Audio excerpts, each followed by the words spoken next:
예배전 찬송 함께 하겠습니다.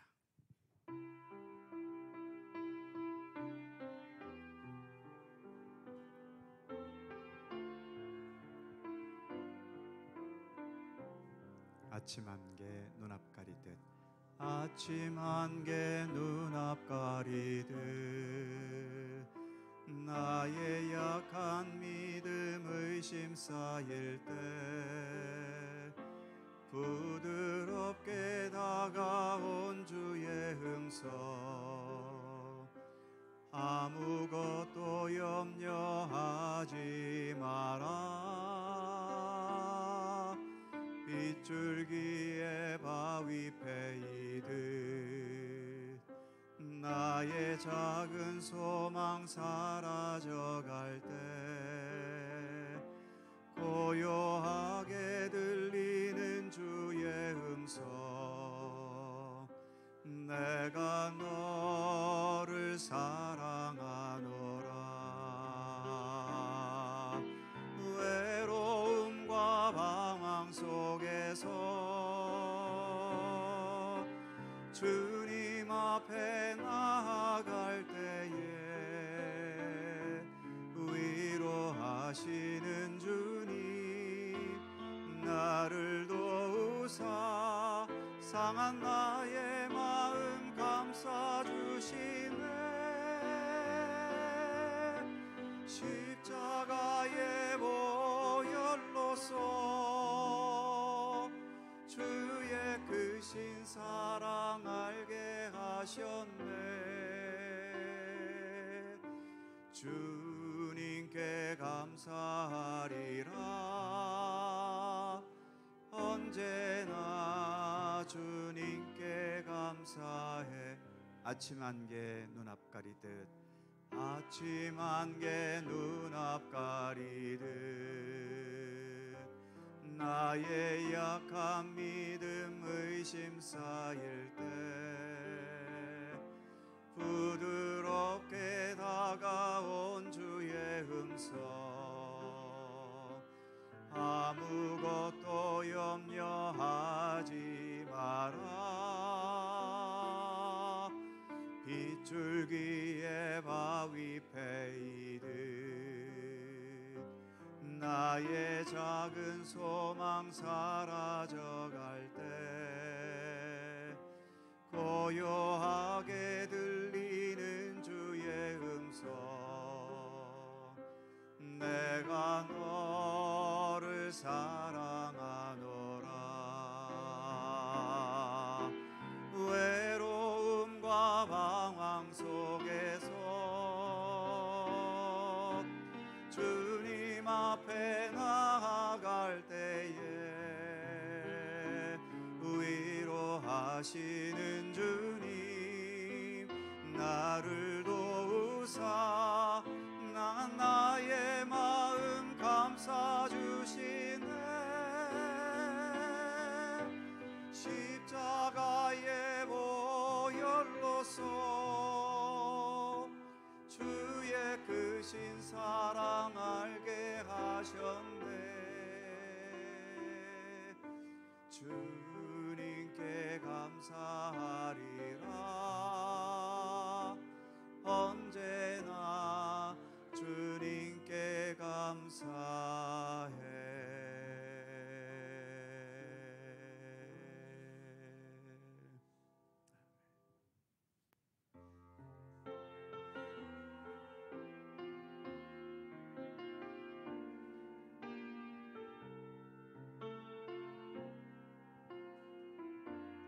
주님과 같이 주님과 같이 내 마음 만지는 분은 없네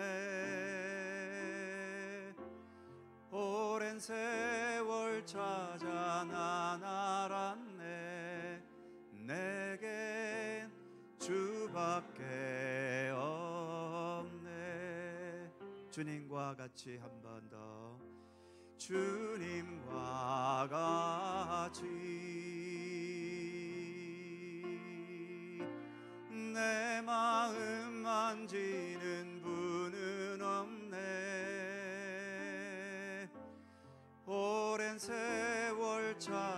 나날았네. 내게 주밖에 없네. 주 자비 강같이 흐르고 주 손길 치료하네.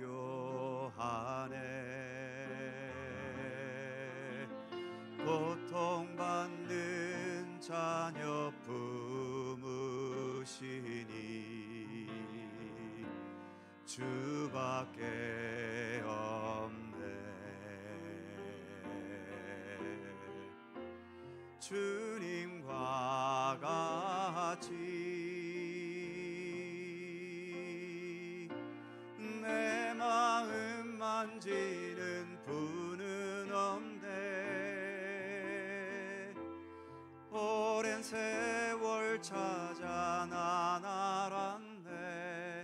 내겐 주밖에 주자비 강같이 주자비 강같이 흐르고 주 손길 치료하네.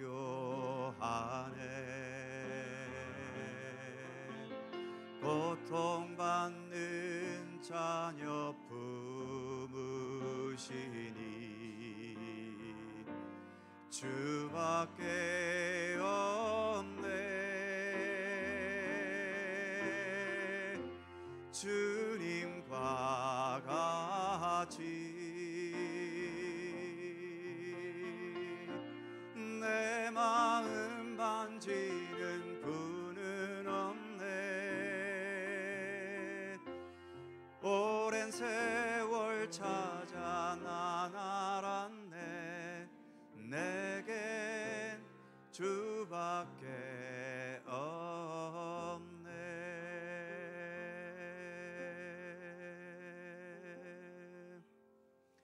주 나의 모습 보네. 상한 나의 맘 보시네. 주 나의 눈물 안에 홀로 울던 맘 아시네. 주 사랑 내게 있네. 그 사랑이 날 채우네. 주 은혜 내게 있네. 그 은혜로 날 세우네. 세상 소망 사라져가도 주의 사랑은 끝이 없으니 살아가는 이 모든 순간이 주 은혜임을 나는 믿네. 주 나의 모습 보네. 상한 나의 맘 보시네. 주 나의 눈물 안에 홀로 울던 맘 아시네. 주 나양 내게 있네. 그 사랑이 날 채우네. 주 은혜 내게 있네. 그 은혜로 날 세우네. 세상 세상 소망 다 사라져 가도 주의 사랑은 끝이 없으니 살아가는 이 모든 순간이 주 은혜임을 나는 믿네.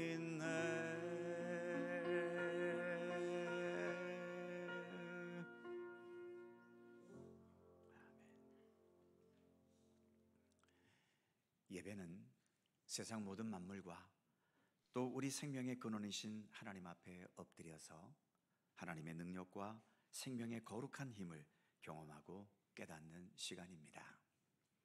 그런 의미에서 우리의 삶에는 예배만큼, 그리고 예배보다 더 귀하고 소중하고 의미 있는 순간은 없는 거죠. 오늘도 우리의 모든 마음과 중심을 주님께로 향하여 주님을 향한 예배의 자리에 함께 나아가시겠습니다. 함께 묵상으로 기도드리시면서 성령 강림절 후 18째 주일 2부 예배 하나님께 드립니다.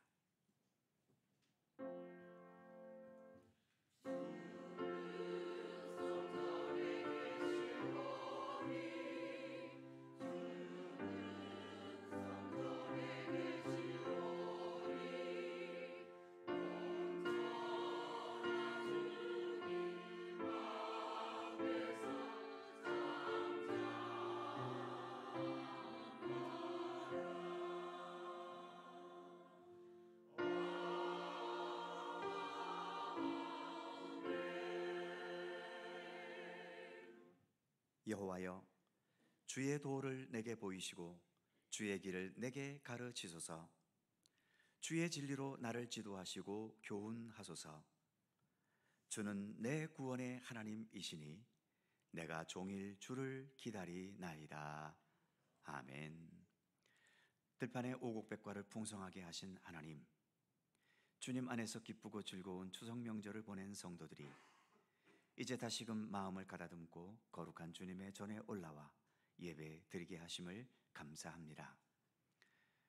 곡식과 열매를 자라게 하심과 같이 예배 드리는 우리의 마음과 영혼에도 그동안 주님 베푸셨던 모든 말씀과 은혜와 사랑의 손길로 인한 성숙한 열매가 맺혀지게 하시기를 원하고 기도합니다.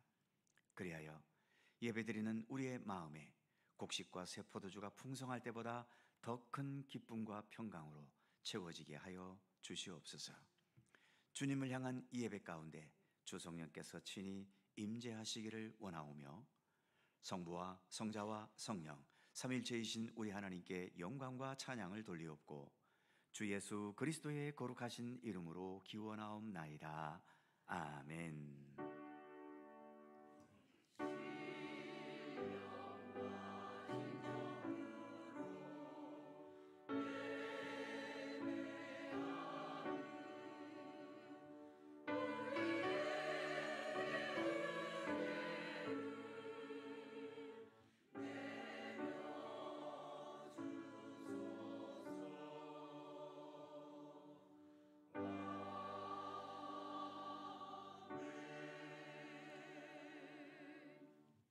다 함께 일어나셔서 찬송가 28장 찬송하겠습니다.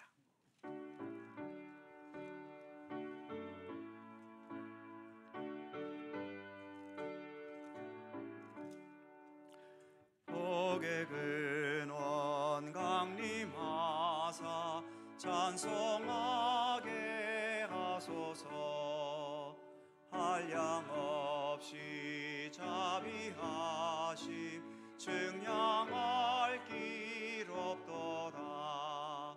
천사들의 찬송가를 내게 가르치소서. 구속하신 그 사랑을 항상 찬송합니다. 주의 크신 도움 받아 이때까지 왔으니 이와 같이 천국에도 이르기를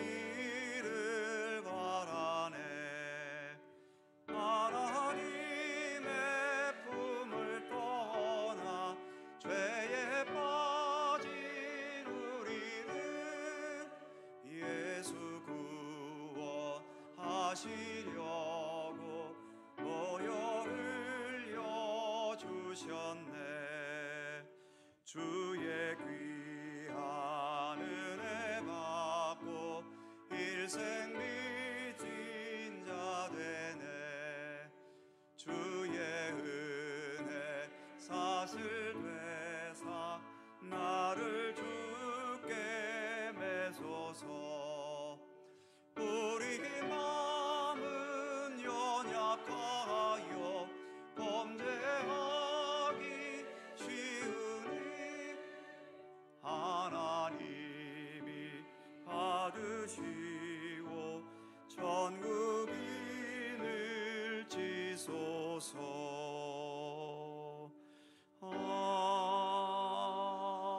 아멘.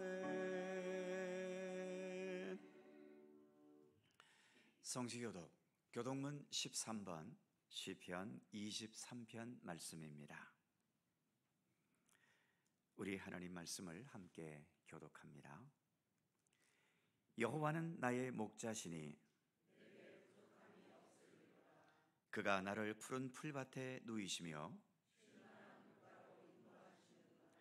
내 영혼을 소생시키시고 내가 사망의 음침한 골짜기로 다닐지라도 해를 두려워하지 않을 것은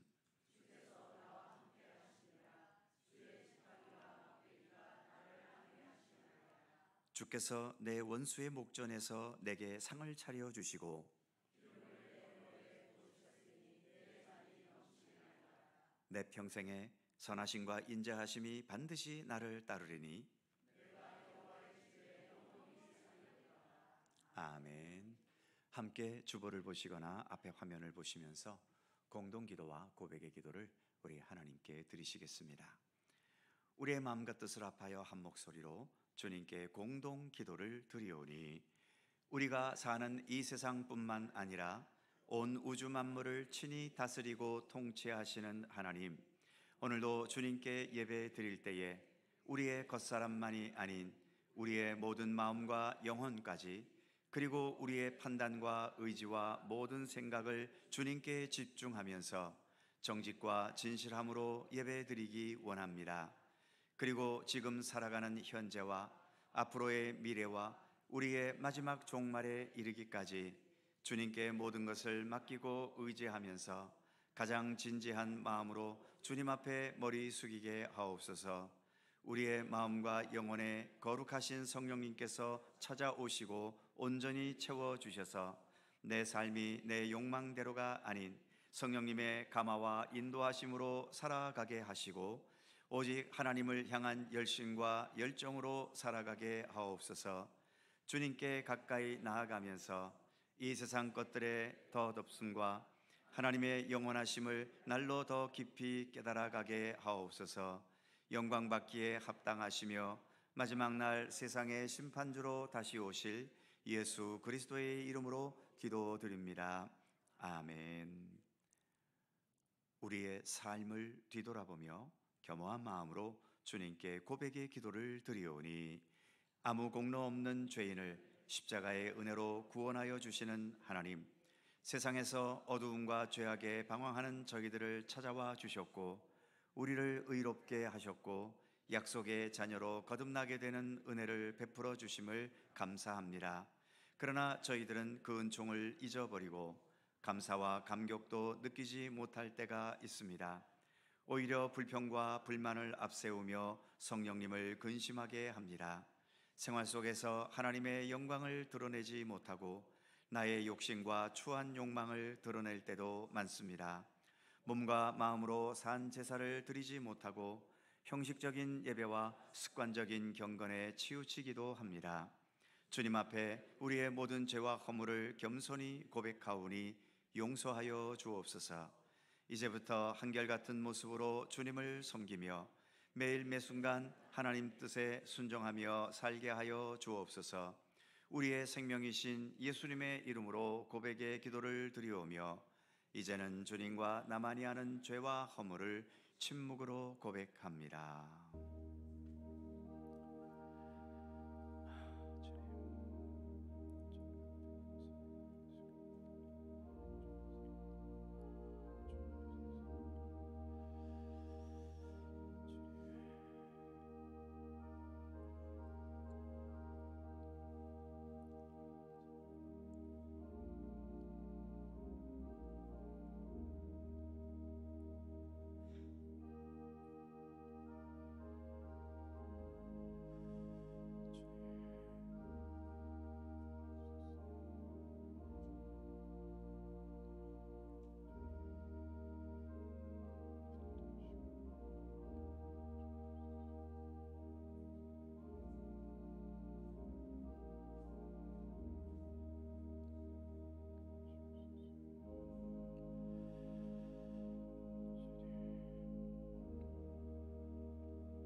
너희는 마땅히 하나님의 공의만을 따르라. 그리하면 내가 살겠고 너희 하나님 여호와께서 주시는 땅을 차지하리라. 아멘. 우리들의 신앙을 사도신경으로 고백하오니 나는 전능하신 아버지 하나님 천지의 창조주를 믿습니다. 나는 그의 유일하신 아들 우리 주 예수 그리스도를 믿습니다.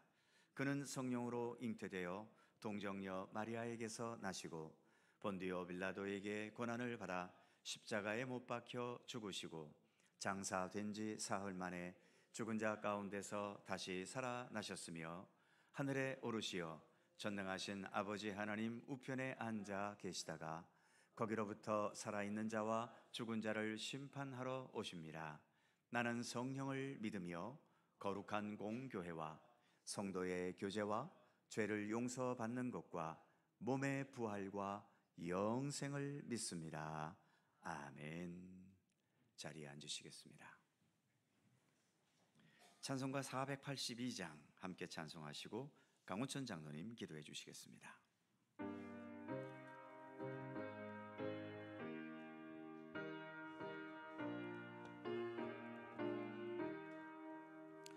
참 즐거운 노래를 늘 높이 불러서 이 세상 사는 동안 주 찬양하겠네. 복 주실 산에 올라 멀리 바라보니 나 건너갈 요단강 뚜렷이 보이네. 참 아름다운 노래 늘 높이 부르세. 하늘의 소망 주신 주 찬양하여라.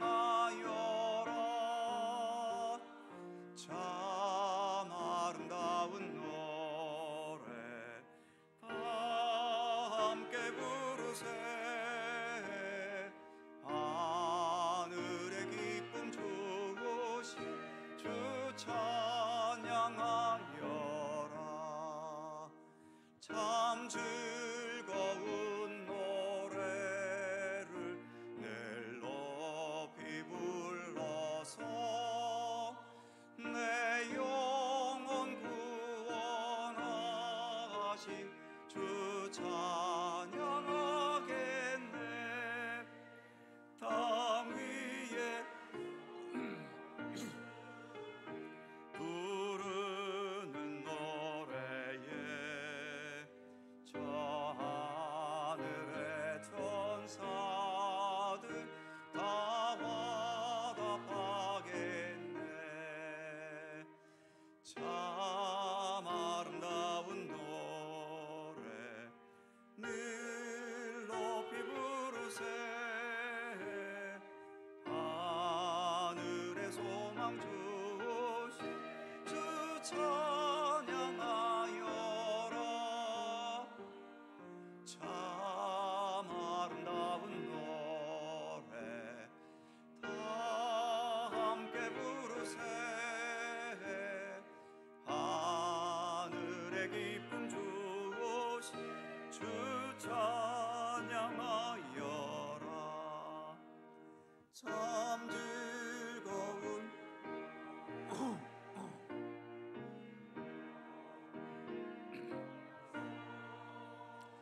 만왕의 왕 되신 주 나 찬양하겠네. 거룩한 하늘로 고래 들려올 그때에 참 그립던 주님을 반가이 대하리. 참 아름다운 노래 늘 높이 부르세. 하늘의 소망 주신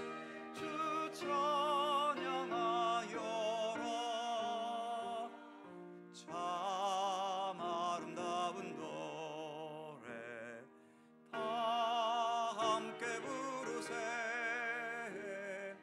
하늘의 기쁨 주시 주 찬양하여라.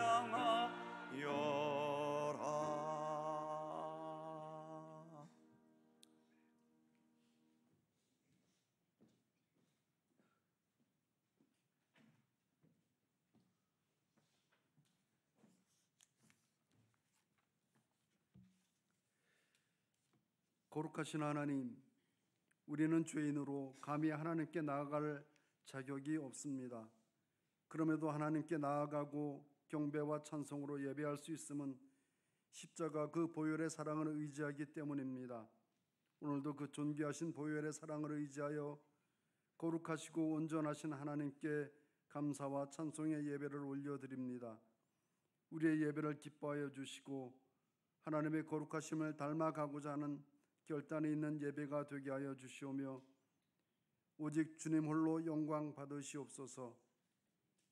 우리의 삶을 돌아보니 매일 똑같은 죄를 짓고 살고 매일 주님의 은혜를 잊어버리며 매일 하나님의 근심이 되는 모습으로 살아가고 있습니다. 그러면서도 내 주장은 강하고 나는 옳으며 다른 성도들의 모습은 그러다고 지적하기도 합니다. 결국은 내 소견에 옳은 대로 살아가면서 하나님의 거룩을 나타내는 삶을 살아가지 못합니다. 이렇게 주님의 말씀에 순종하지 못한 우리의 죄된 삶의 모습을 회개합니다. 우리를 사랑하사 주님의 뜻대로 살아가고자 하는 결단이 예수 그리스도로 말미암아 마음속에서부터 울려나와 하나님과 화평을 누리는 기쁨의 삶을 살아가도록 인도하여 주시옵소서. 하나님 아버지, 우리나라를 살펴주셔서 감사합니다. 그러나 그 보호하시는 은혜에도 불구하고 우리가 처한 현실은 정치적으로도 경제적으로도 결코 녹록지 않습니다. 이는 모두 자기의 주장만 앞세우기 때문인데 특히 정치하는 사람들의 모습이 더욱 그러합니다. 하나님, 그들 중에도 믿음의 사람들이 있을 터인데 바라옵기는 믿음의 사람들이 먼저 국민을 향해 돌아서게 해 주시옵소서. 그들을 통해 이 나라가 바로 서게 해 주시기를 원합니다. 하나님, 우리 가운데 병약하여 예배 초소에 나오지 못한 사랑하는 성도들도 있습니다. 지켜주시고 위로하시며 속한 회복을 허락해 주시옵소서. 또한 수술을 앞둔 성도들도 있사온데 간절히 바라옵기는 그 모든 과정을 하나님께서 준비하시고 주관해 주시옵기를 간절히 소원합니다. 우리와 이웃한 북한을 기억해 주시옵소서. 그곳에 교회가 세워지고 예배가 드려지게 하시며 이러한 일들을 위해 준비하는 모든 노력에 하나님의 능력을 더해 주시옵소서. 우리의 다음 세대를 사랑해 주셔서 주의로 말씀을 묵상하며 주의 법을 떠나지 않는 복된 주의 자녀들 되게 하여 주시옵소서. 또한 주님의 증인으로 오직 복음을 증거하는 모든 목회자와 선교사들을 기억하사 주님의 권능으로 더하시옵소서. 이 시간 예배 가운데 선포되는 말씀이 우리의 영혼을 깨우게 하셔서 주님의 거룩함을 힘입는 믿음의 사람으로 살아가게 해 주시옵소서. 이 모든 간구 이루어 주실 줄 믿사오며 거룩하신 예수님의 이름으로 기도드립니다. 아멘. 하늘에 계신 우리 아버지, 아버지의 이름을 거룩하게 하시며 아버지의 나라가 오게 하시며 아버지의 뜻이 하늘에서와 같이 땅에서도 이루어지게 하소서.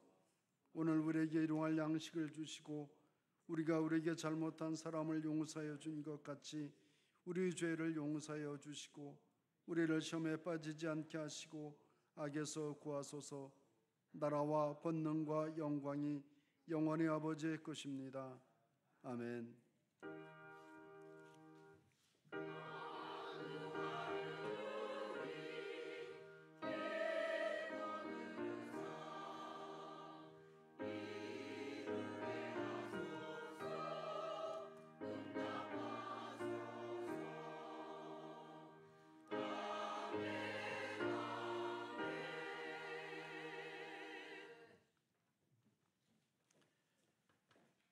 오늘 우리에게 주시는 하나님의 말씀은 신약성경 누가복음 17장 11절입니다.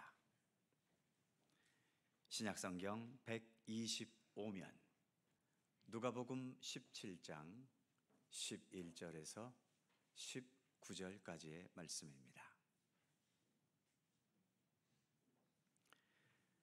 누가복음 17장 11절에서 19절까지의 말씀, 오늘 주신 하나님의 말씀을 저와 여러분이 한 절씩 교독합니다. 제가 먼저 11절 읽죠. 예수께서 예루살렘으로 가실 때에 사마리아와 갈릴리 사이로 지나가시다가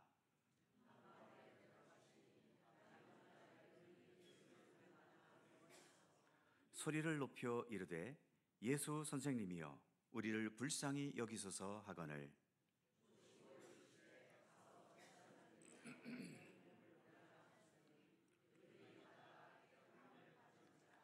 그 중에 한 사람이 자기가 나은 것을 보고 큰 소리로 하나님께 영광을 돌리며 돌아와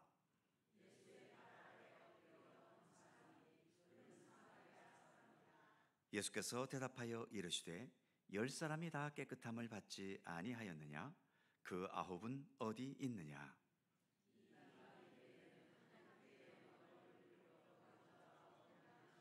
다 같이 그에게 이르시되 일어나 가라 내 믿음이 너를 구원하였느니라 하시더라. 아멘. 오늘도 이 말씀 속에서 주님의 크신 은혜가 함께 하실 것을 믿습니다. 샬롬 찬양대 찬양합니다.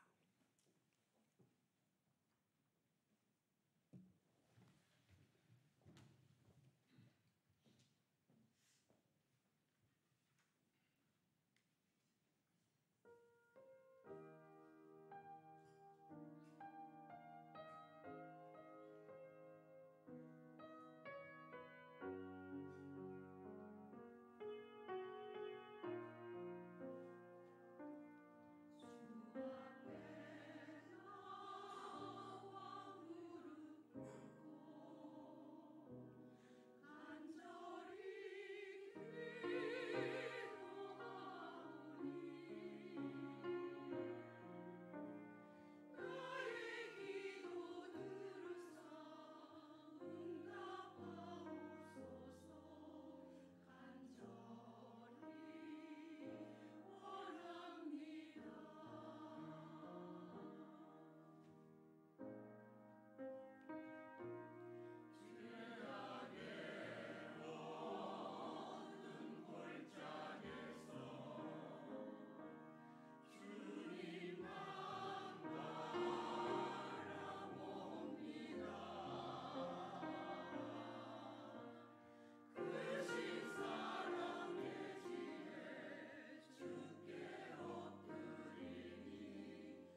감사합니다.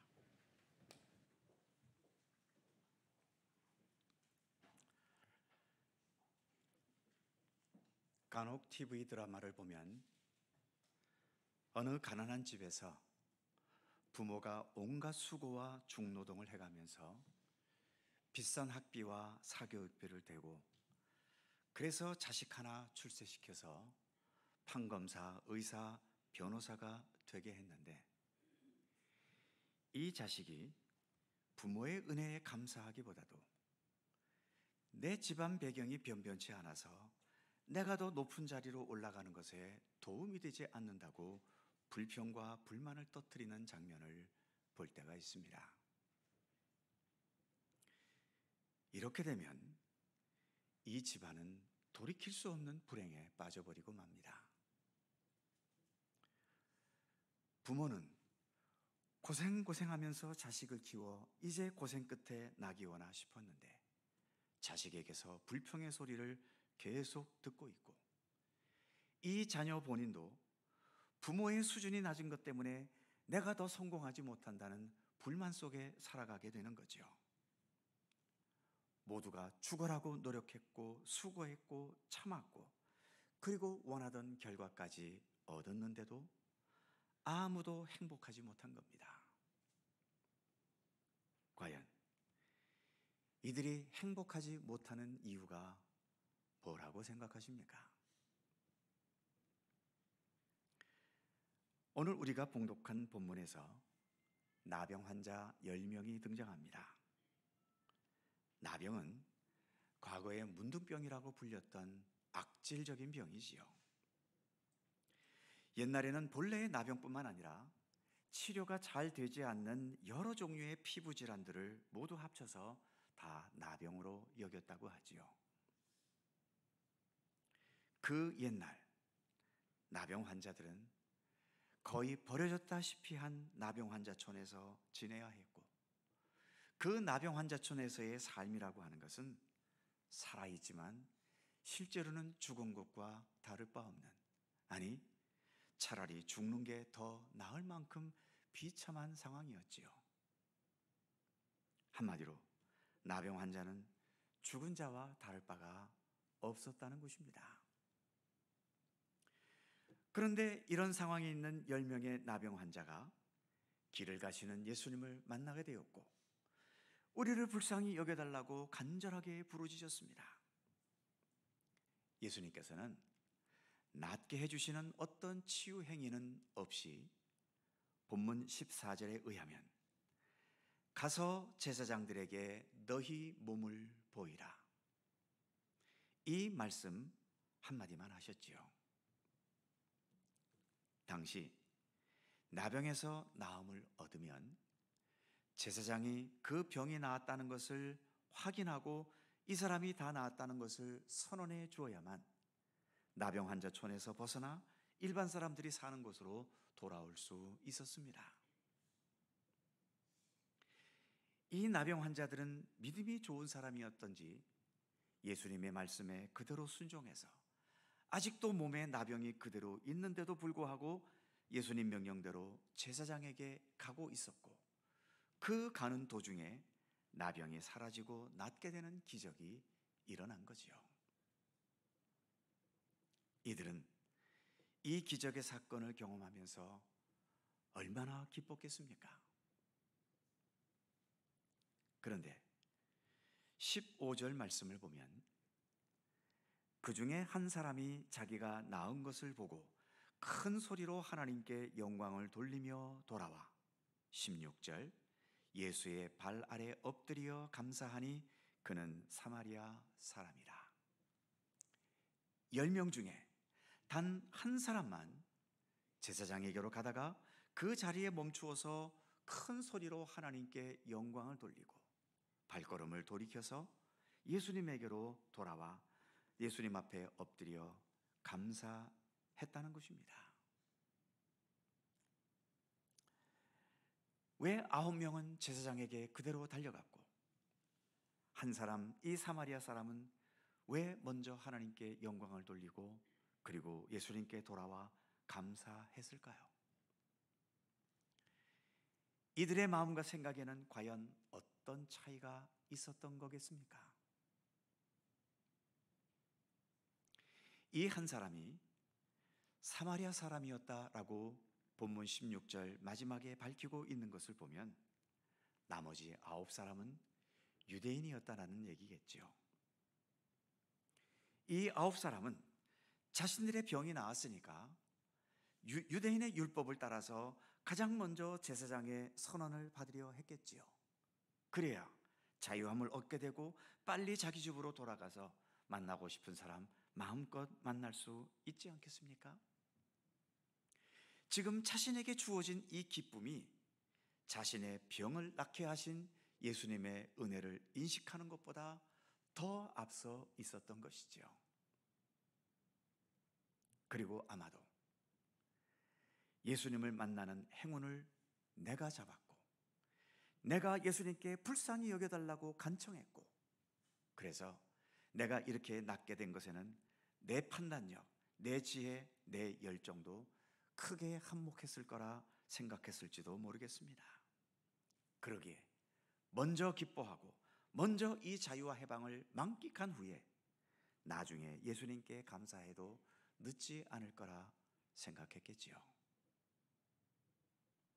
반면 예수님께로 돌아온 이 한 사람 사마리아 사람은 유대인도 아니었기 때문에 유대인이신 예수님께서 이런 치유의 은총을 나에게 베풀어 주셨다는 게 다른 유대인들보다도 훨씬 더 놀랍고 감격적으로 느껴졌을 것입니다.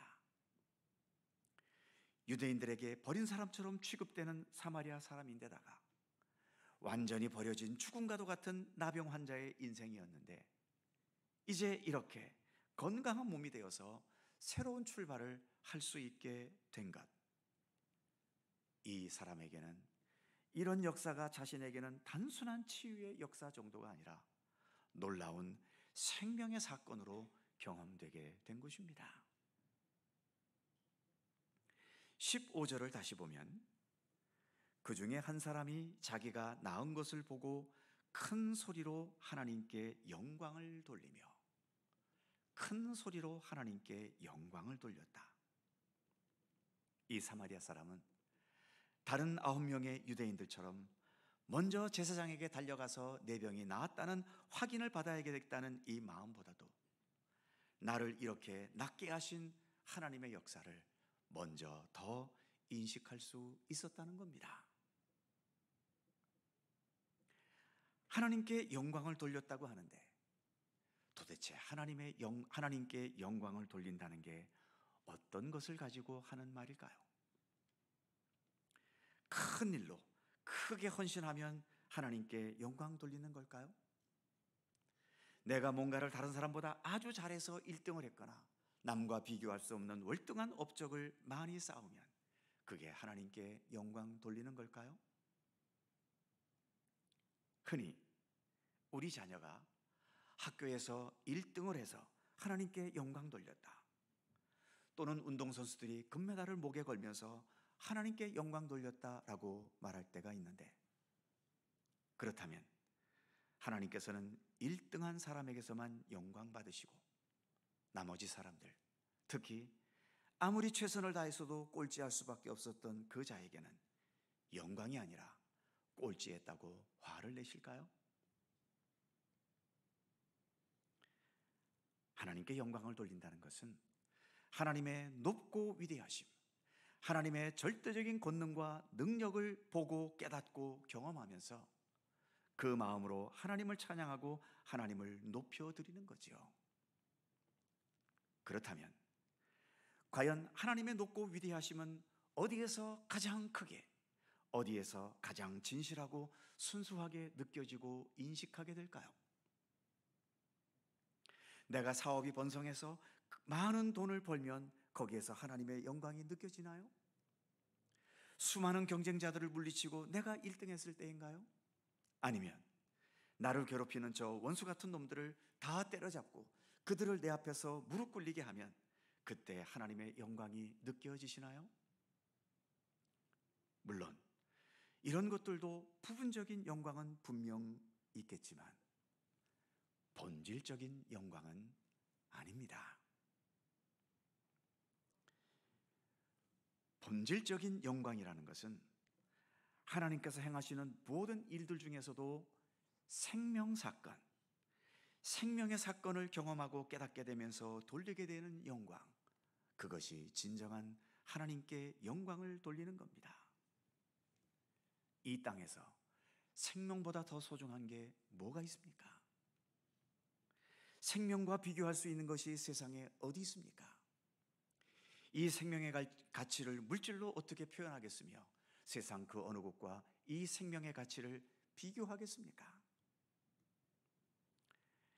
창세기 1장에서 아무것도 없던 곳에서 이 세상 만물이 창조되고, 특히 생명이 없던 그 흙에서 인간이라는 이 최고의 생명체를 창조하신 그 생명 사건, 그리고 예수님께서 십자가에서 죽으셨지만 그 모든 죽음의 권세를 이기시고 부활하신 그 부활의 역사에게서 나타난 이 놀라운 생명 사건, 이러한 생명 사건을 보고 경험하고 깨닫게 되면서 주님의 높고 위대하심을 찬양할 수 있을 때에 이게 진정으로 하나님께 영광을 돌리는 겁니다.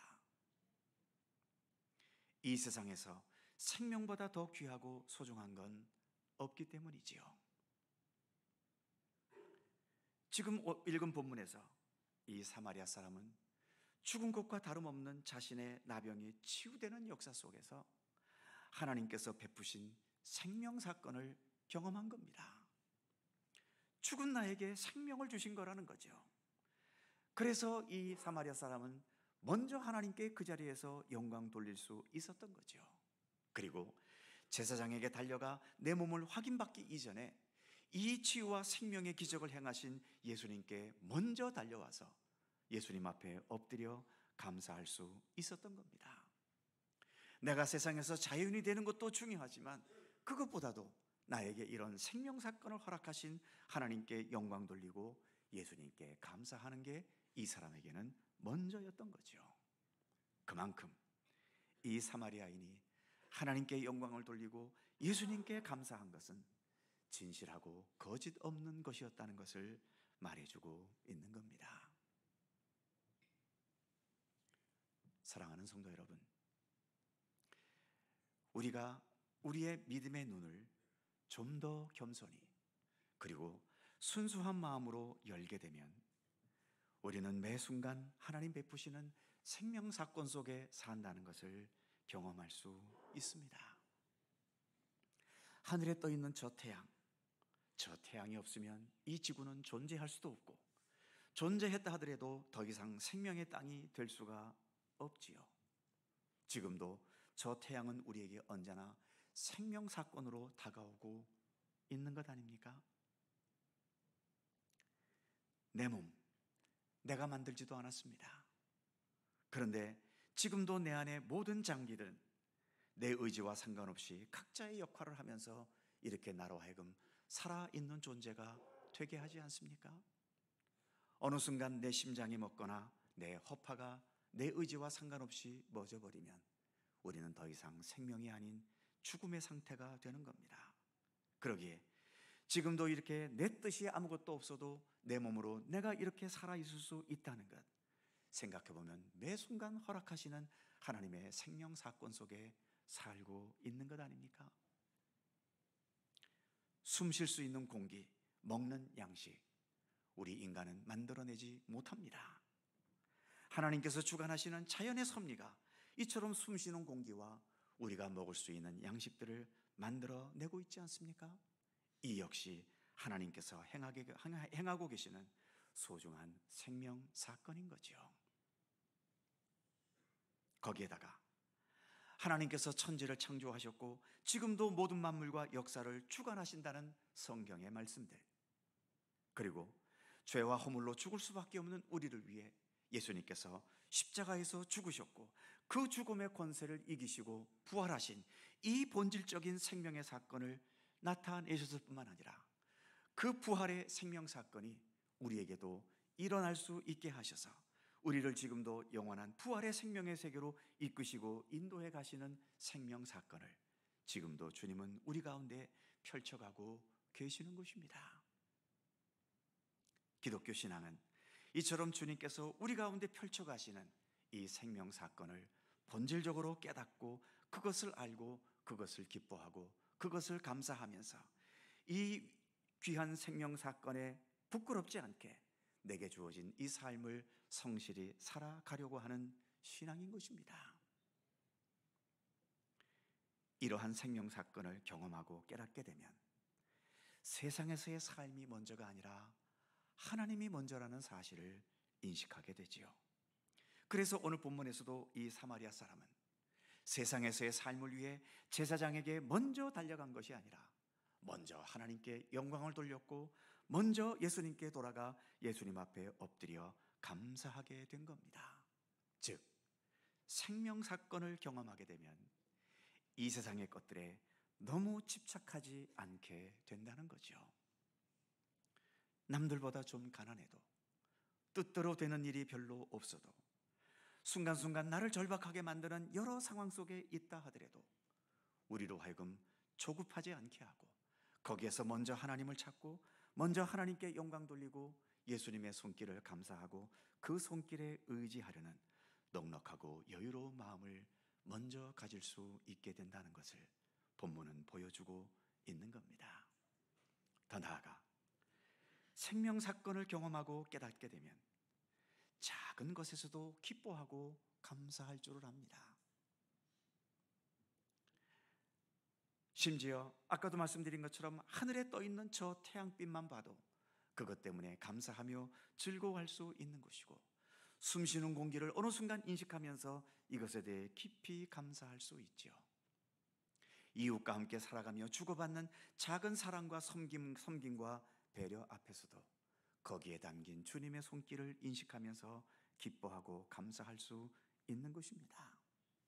그리고 나에게 지금도 생명의 하나님이 계시다는 사실, 더 나아가 나의 모든 허물과 모든 부족함들을 극복하시고 오늘도 영원한 생명의 세계 하나님의 나라로 나를 이끌어 가시는 생명 사건이 예수 그리스도를 통해 변함없이 나에게 주어지고 있다는 것을 인식하면서 언제 어떤 상황에서도 기뻐하고 감사하며 우리 하나님께 영광 돌릴 수 있는 것, 바로 이것이 그리스도인으로서 살아가는 우리들의 삶이 되어야 하는 것입니다.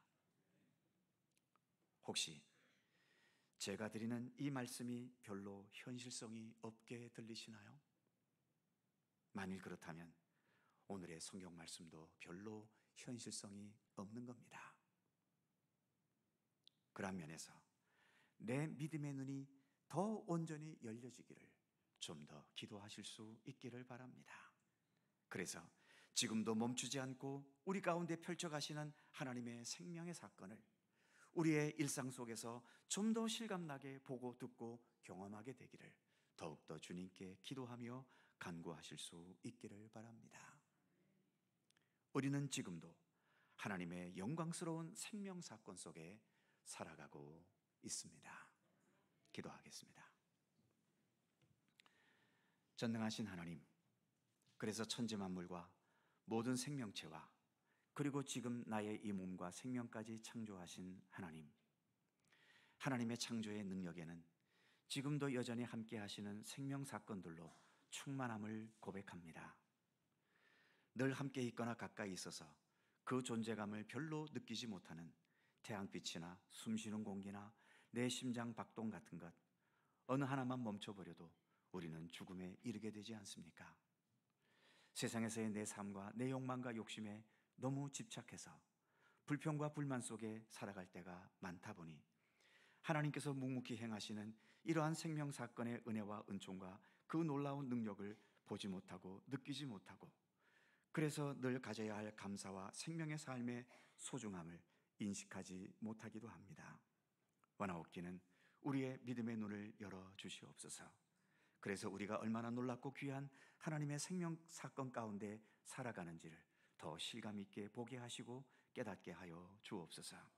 그래서 어떤 환경에서든 먼저 기뻐하고 먼저 감사하고 먼저 하나님께 머리 숙이며 먼저 하나님의 도우심을 간구하면서 주님을 향한 우리의 믿음과 감사와 기쁨이 현실의 상황보다 더 앞설 수 있는 성숙한 믿음으로 살아가도록 우리 가운데 함께하여 주시옵소서. 감사드리며 우리의 영원한 생명의 구주이신 예수 그리스도의 이름으로 기도하옵나이다. 아멘. 찬송 79장입니다.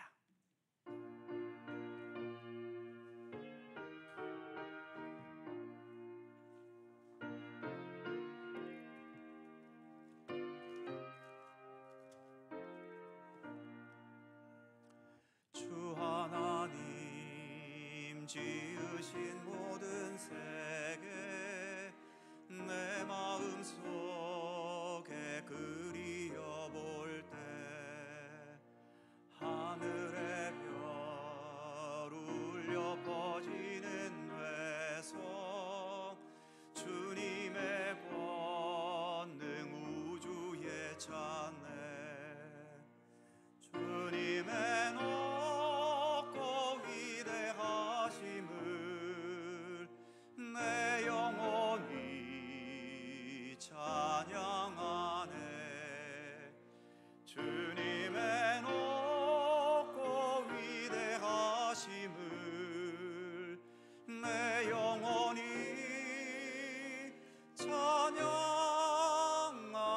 찬양하네 숲속이나 험한 산 골짜기에서 지저귀는 저 새소리들과 고요하게 흐르는 시냇물은 주님의 솜씨 노래하도다 주님의 높고 위대하심을 내 영혼이 찬양하네 주님의 높고 위대하심을 내 영혼이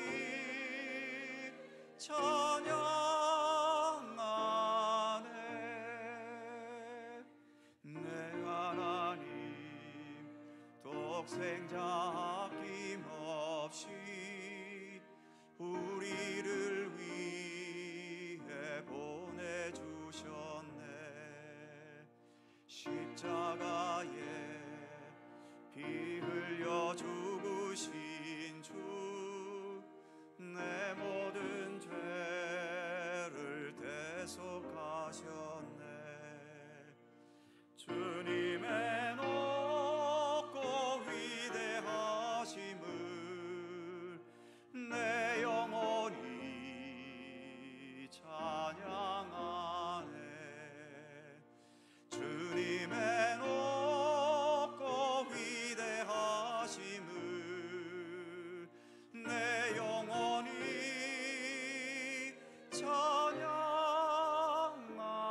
찬양하네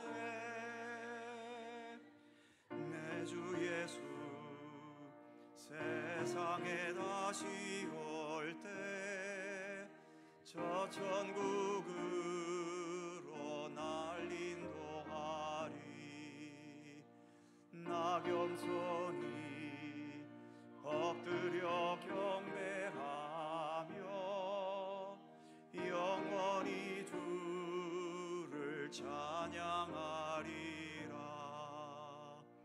주님의 높고 위대하심을 내 영혼이 찬양하네 주님의 높고 위대하심을 내 영혼이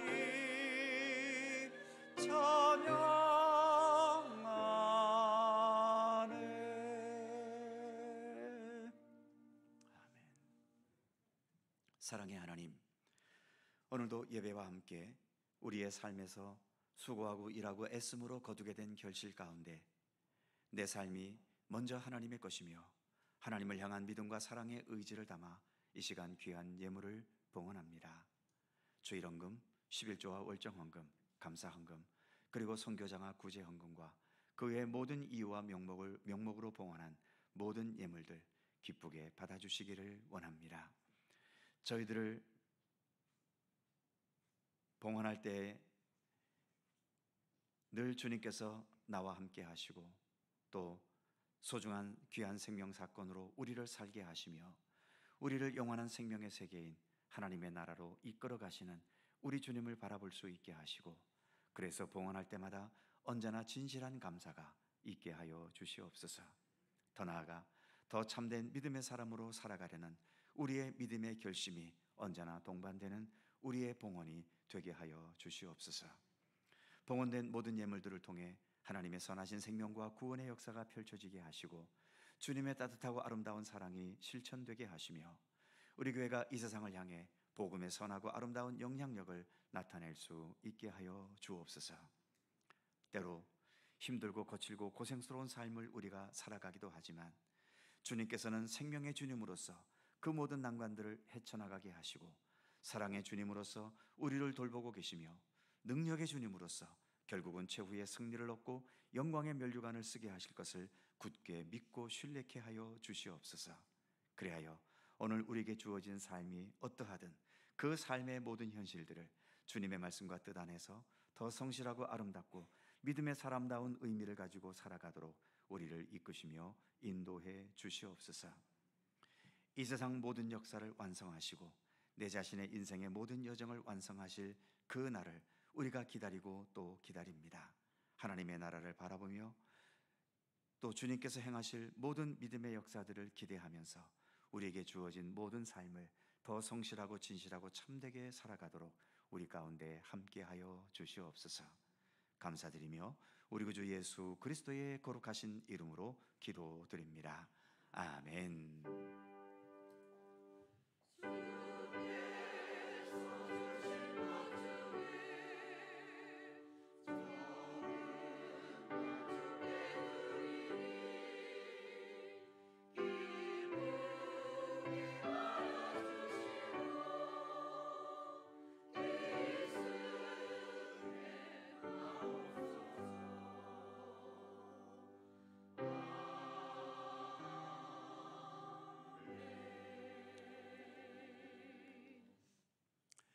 주님의 은총과 평강이 모든 성도님들에게 함께 하시기를 축원합니다. 자, 서로 살펴보시면서 짧은 사랑의 인사 함께 나누시죠.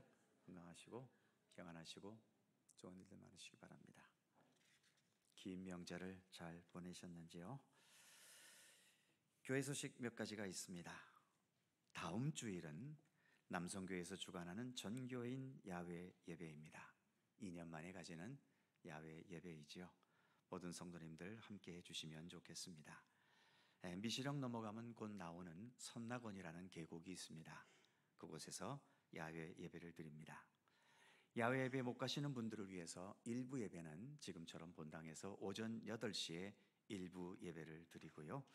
2부와 3부 예배는 본당에서 없고 오전 11시에 선낙원에서 주일 예배를 드리게 되겠습니다. 교회 차량은 오전 10시에 출발합니다. 그러나 교회 차량이 35인승과 또 11인승 2대이기 때문에 많은 분들을 운송하지는 못합니다. 그러기에 운전이 가능하신 분들은 각자 개인 차량과 또 여러 성도님들 같이 오실 수 있으면 한 차에 싣고 오시면 더욱더 좋겠습니다. 거기에 주차장은 30대 이상 들어가는 넓은 주차장이라고 합니다. 차를 가지고 오셔도 주차하는 데는 어려움이 없을 거라고 봅니다. 다음 주 2부와 3부는 여기서 드리지 않기 때문에 일부 예배에 못 가시는 분들은 일부 예배에 오시고 일부 예배도 못 오시는 분들은 2부, 3부를 우리가 매주 유튜브 실시간 예배를 드리는데 다음 주는 실시간을 할 수가 없습니다. 본당이 아니기 때문에 현장 중계까지는 우리가 그런 기술이 아직 되지를 않아서 그래서 일부 예배를 녹화해서 올릴 것입니다. 혹시 그것을 이용하실 분들은 이용하셔도 좋겠습니다. 가능하면 우리 모든 성도님들 같이 함께 오셔서 자연 속에서 또 하루 즐겁게 쉬며 예배하는 날 되실 수 있었으면 좋겠습니다. 계곡이기 때문에 다음 주에 일기예보로는 맑은 날씨로 예보는 됩니다만 그래도 혹시 가을이어서 좀 추울지도 모르겠습니다. 여분의 옷을 준비해 오시면 더 좋을 것 같습니다. 예배 후에 친교 시간에 찬양, 노래, 장기 등을 발표하실 분들 오늘까지 남성교회 임원들에게 신청해 달라는 부탁의 말씀이 있습니다. 아무쪼록 다음 주일 선락원에서 즐거운 야외 예배를 함께 가질 수 있었으면 좋겠습니다. 혹시 비가 내리게 되면 문자로 통보해 드리겠습니다. 비 오면은 말짱 도루묵이지요. 그냥 오늘처럼 이렇게 똑같이 2부 3부로 예배를 드리게 되겠습니다. 우리 교회가 속해 있는 강원동로의 145회 정기노회가 내일과 모레 이틀 동안 강릉교회당에서 있습니다. 우리 당의원 전원이 총대로 참여하겠습니다. 아동부에서 체험학습을 실시합니다. 오는 10월 18일 토요일 고성수목원과 대진 바닷길을 다녀오려고 합니다. 혹시 아동부에 해당되는 자녀들 있으면 많이 보내주시기 바랍니다. 11월 첫째 주일 11월 2일은 금년도 추수감사주일로 지키려고 합니다. 작년처럼 오후 찬양 예배를 구역 찬양 예배로 드리려고 합니다. 각 구역에서 찬송과 복음송 중에서 잘 준비하셔서 우리 구역 찬양 추수감사 예배가 풍성한 찬양 예배가 되도록 협력해 주시기를 바랍니다. 정기재직회가 찬양 예배 후 본당에서 있고요. 여전대회 원래회는 3부 예배 후 본당에서 있습니다. 그의 모든 사항들은 교회 주보를 참조하시기 바랍니다. 다 함께 일어나셔서 93장 3절과 4절을 찬송합니다.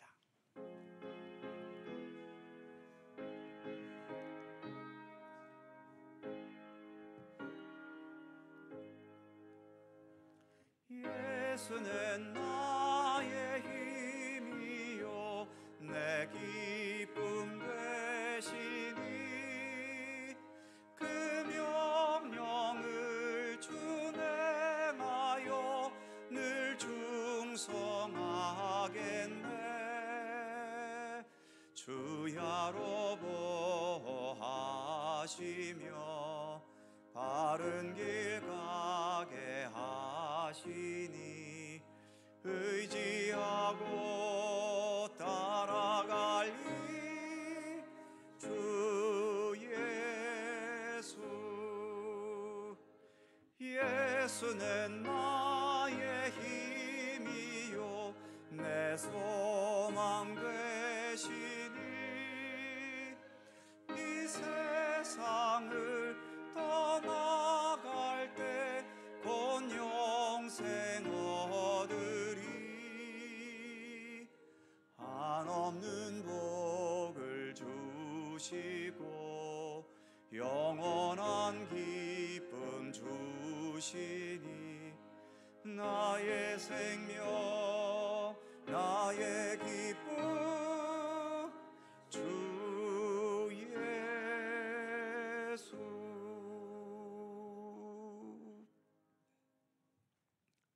우리의 영원한 길과 진리와 생명이신 우리 주 예수 그리스도의 은혜와 세상 만물의 창조주이시며 역사의 주관자이신 아버지 하나님의 넓고 크신 사랑하심과 성령님의 교통하심과 인도하심과 함께 하심이 지금도 우리 가운데 변함없는 생명의 사건으로 우리의 삶을 이끄시며 우리를 하나님의 나라로 인도하시며 불완전한 우리를 완성케 하시며 주님의 선하시고 온전하신 뜻을 펼쳐가시는 주님의 손길을 믿고 신뢰하면서 주님 베푸시는 그 생명 사건에 합당하게 더 진실한 하나님의 사람으로 주님을 향한 믿음의 길을 성실히 걸어갈 것을 소원하고 다짐하는 모든 주의 사랑하는 백성들 가운데 언제나 함께 하시기를 간절히 축원하옵나이다.